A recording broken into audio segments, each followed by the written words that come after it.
உருவத்தில் கொடுப்பதும் தான் அந்த கலைக்களஞ்சியத்தின் சிறப்புக்கான அத்தாட்சி.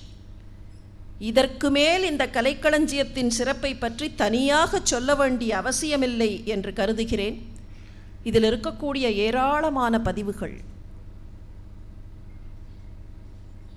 பெருந்தகை சகோதரர் ஜெயராஜ் அவர்கள் இங்கே உரையாற்றும் போது சைவ சமயத்தினுடைய அத்தனை செய்திகளையும் இந்த களஞ்சியத்தில் கண்டுவிடலாம் என்று குறிப்பிட்டார்கள். இன்னும் பலரும் கூட அந்த கருத்தை இங்கே தெரிவித்தார்கள். நான் சற்றே மாறுபடுகிறேன். சைவ சமயத்தின் பதிவுகள் மாத்திரமில்லை, இந்த நாட்டின் மொத்த பண்பாடும் இந்த களஞ்சியத்தில் பதிவாக காணப்படுகிறது. நீங்கள் அதற்கு தனியாக சைவம் என்று பெயர் சொல்லுங்கள், இல்லை சைவத்திற்குள்ளே அத்தனையும் அடக்கம் என்று சொல்லுங்கள், இல்லை இன்னும் பண்பாட்டினுடைய கூறுகள் அங்கேயும் இங்கேயும் இருக்கின்றன என்று சொல்லுங்கள். ஏனென்றால் நிரீஸ்வரவாதியை கூட ஏற்றுக்கொள்ளுவதுதானே சைவம் என்றால் அவரவர்கள் உள்ளத்தில் அதை பார்க்கக்கூடிய பாங்கு எப்படி வேண்டுமானாலும் இருக்கட்டும். ஆனால் இந்த நாட்டை பற்றிய பண்பாட்டை முழுமையாக தெரிந்து கொள்ள வேண்டும் என்றால் அதற்கு தக்கதான கைவிளக்காக இந்த சைவ சமய கலைக்களஞ்சியம் விளங்குகிறது என்பதுதான் உண்மை. பெரியோர்களே, மிக அற்புதமான பணியை ஒரு வேள்வியாகவே ஐயா செல்வகணபதி அவர்கள் நிகழ்த்தி இருக்கிறார்கள். அவரோடு கடந்த சில ஆண்டுகளில் தொடர்பில் இருந்தவர்களுக்கெல்லாம் அவர்கள் எப்படி இந்த வேள்வியை செய்தார்கள் என்பது நன்றாகவே தெரியும்.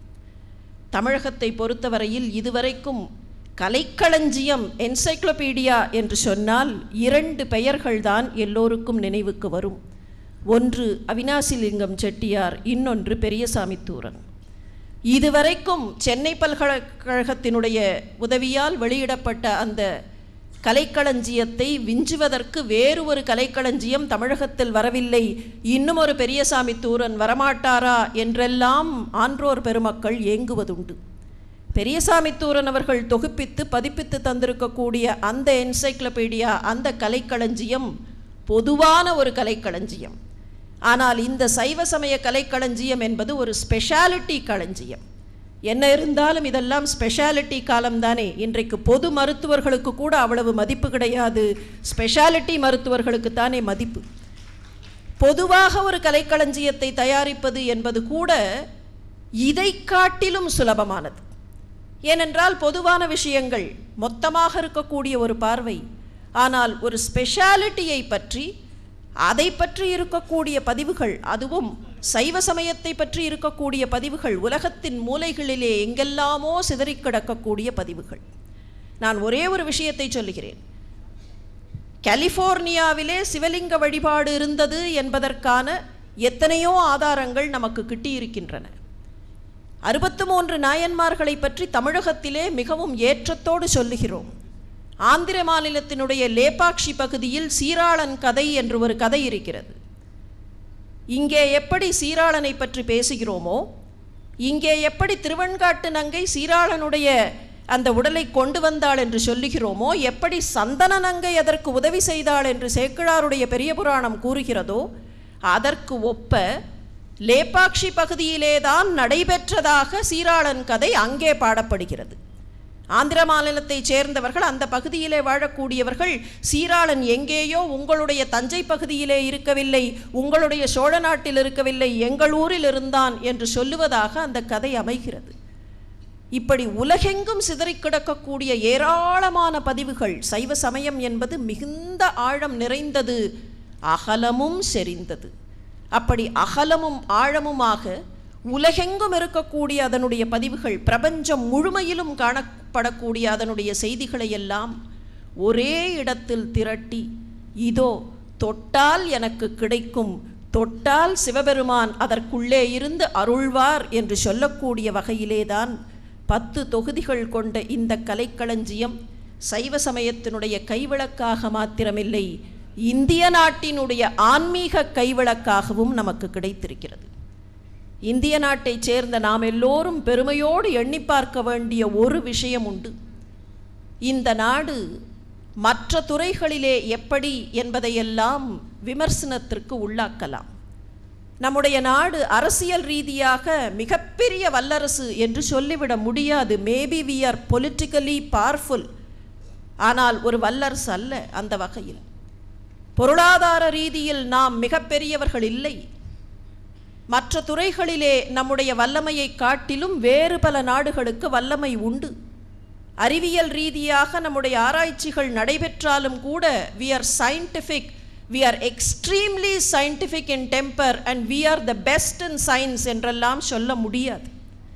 நம்மிடத்தில் அந்த கூறுகள் உண்டு, ஆனால் சில இடங்களிலே தொய்வுகளும் உண்டு. ஆனாலும் இன்றைக்கு உலகத்திலே இருக்கக்கூடிய அத்தனை நாடுகளும் இந்த நாட்டை பார்த்து ஏதோ ஒரு விதத்தில் அச்சப்படுகின்றன, இந்த நாட்டை ஏதோ ஒரு விதத்தில் மரியாதையோடு பார்க்கின்றன என்றால் அதற்கு ஒரே ஒரு காரணம், நம்முடைய ஆன்மீக பலம். இந்த நாடு ஆன்மீக ரீதியாக எந்த பாதிப்பையும் சந்திக்காது என்கிற அந்த ஆன்மீக ஆணிவேர்தான் இந்த நாட்டினுடைய மிகப்பெரிய பலம். அந்த பலம்தான் இந்த நாட்டின் வேர் என்று சொன்னால் அந்த வேர் இன்றைக்கு இன்னமும் பலப்பட்டிருக்கிறது. இந்த ஆன்மீக பலத்தினுடைய ஒரு வெளிப்பாடாக, ஒரு எக்ஸ்டர்னல் மேனிஃபெஸ்டேஷன் என்று சொல்லுவார்களே, அந்த வகையில்தான் நிர்குணமாக எல்லா இடத்திலேயும் கலந்து விரிந்திருக்கக்கூடிய அந்த பரம்பொருள் சகுணமாக தோற்றம் தருகிறது என்பார்களே, அந்த வகையில் அந்த ஆன்மீக பலம் நிர்குணமாக எல்லா இடத்திலேயும் கலந்து பறந்து விரவி கிடக்கக்கூடிய இந்திய நாட்டினுடைய ஆன்மீக பலம் இன்றைக்கு சகுணமாக ஒரு கலைக்களஞ்சியமாக வெளிப்பட்டிருக்கிறது. இதற்காக பேராசிரியர் அவர்களுக்கும் அவருடைய குடும்பத்தினருக்கும் என்னுடைய நெஞ்சார்ந்த நன்றியை சொல்லி, பல்லாண்டு பல்லாண்டு பல்லாயிரத்தாண்டு அந்த குடும்பமும் பேராசிரியர் அவர்களும் அவர்களுடைய செழிப்பான செயல்முறைகளும் மேலோங்கி நடைபெற வேண்டும். அதற்காக இறைவனை, சிவனை, சிவப்பரம்பொருளை எஞ்ஞான்றும் நான் பிரார்த்திக்கிறேன். குருமகா சன்னிதானங்களுக்கும் எழுந்தருளி இருக்கக்கூடிய தவசீலர்களுக்கும் என்னுடைய நெஞ்சார்ந்த நன்றியை, வணக்கத்தை மீண்டும் உரித்தாக்கி இந்த அவையிலே நிற்கக்கூடிய வாய்ப்பினை, இறைவனுடைய சன்னிதானத்தில் நிற்கக்கூடிய இந்த வாய்ப்பினை எனக்கு நல்கிய பேராசிரியர் அவர்களுக்கு என்னுடைய நன்றிகளை உரித்தாக்கி விடைபெறுகிறேன். வணக்கம்.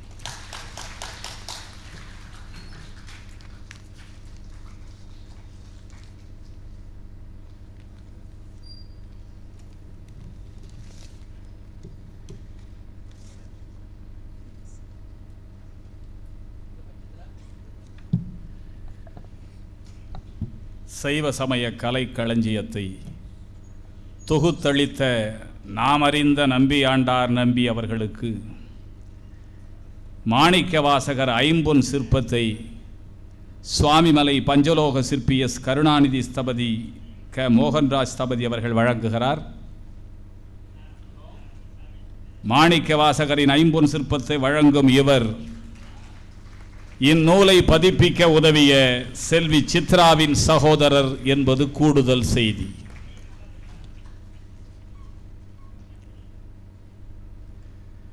அடுத்து அருளாசி உரை வழங்க திருவாவடுதுறை ஆதீனம் 24வது குருமகா சன்னிதானம் ஸ்ரீலஸ்ரீ அம்பலவான தேசிக பரமாச்சாரியா சுவாமிகள் வருகிறார்கள்.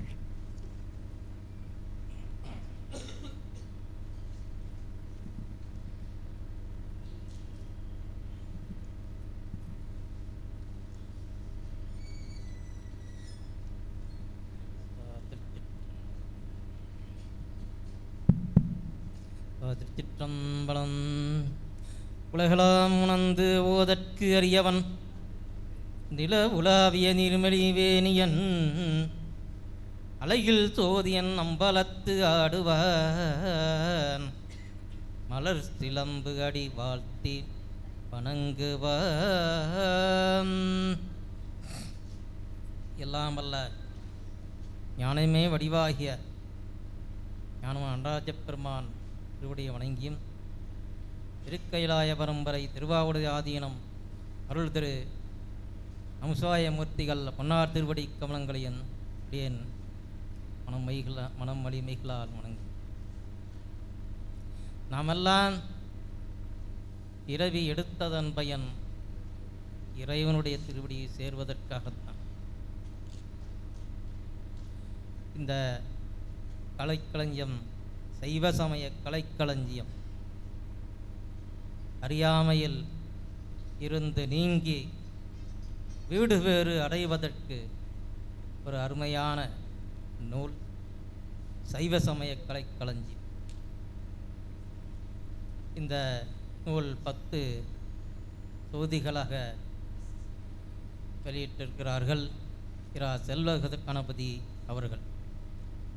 சுமார் 7 ஆண்டு காலமாக முயற்சி செய்து அரும்பாடுபட்டு பேராசிரியர்களை கொண்டு அருமையான நூல் சைவ சமய களஞ்சியம்.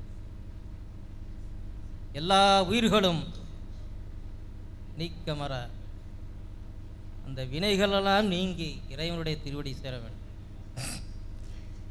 நாமெல்லாம் உயிர்களை சிந்தித்து பார்க்க வேண்டும். உயிர் அழிவில்லாதது, உடம்போ அழியக்கூடியது. இறைவன் என்று இருக்கின்றானோ உயிர்களாம் இருக்கின்றன. உயிர்களுக்கும் அழிவு இல்லை, இந்த சிவபெருமானுக்கும் அழிவில்லை. ஆனால் நாம் செய்த வினைகள் இருக்கின்ற நல்வினை தீவினை, 2 வினைகளும் நமக்கு மாறி மாறி பிறப்பை கொடுக்கின்றன. மணிவாசக பெருமான் திருவாசகத்திலே சிவபுராணத்திலே அருமையாக சொல்கின்றார்.